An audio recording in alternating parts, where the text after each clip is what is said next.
Hey guys, Jay with BTP. I'm going to show you a couple different variations of the step up and a few important notes that you'll want to pay attention to, especially when you want to either emphasize the hips or you want to emphasize the quads. So with the shorter step, you're better off doing this for the quads.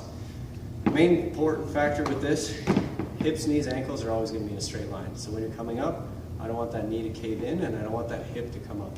So what I don't want you to do is this. Okay? We want to make sure this stays in a straight line. You're going to press up from that front leg. Okay? Another important thing is this back leg. I don't want to push off. So if I'm here, I don't want to be pushing off of this leg, because that defeats the purpose. We need to load this one.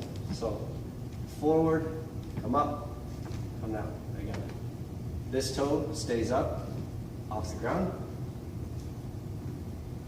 Okay? Again, from forward angle, knee, hip stays in line. Come down. Come up. Come down.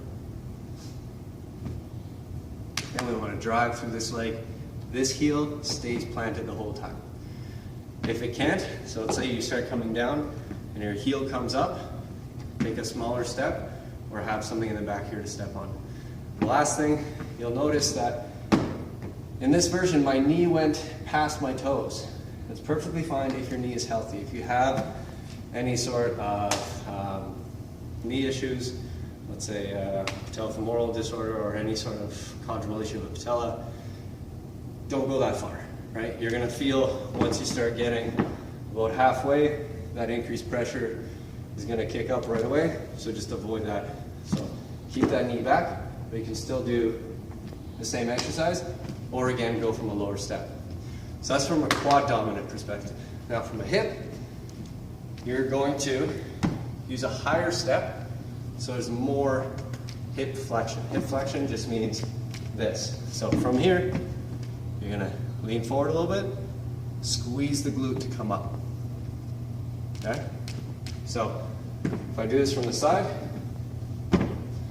what's this like? I'm gonna hinge forward from the hip and then come up. Same rule with the opposite leg. Okay? And I'm focusing on that hip to pull myself up. Come back down, pull up, come back down. Now if you don't have a higher step, you can use a lower one. Okay? And then just lean forward a little bit more. Make sure that the back isn't rounding, it stays straight, and you come down. Okay? So that was the hip one. The quad one, you're more upright.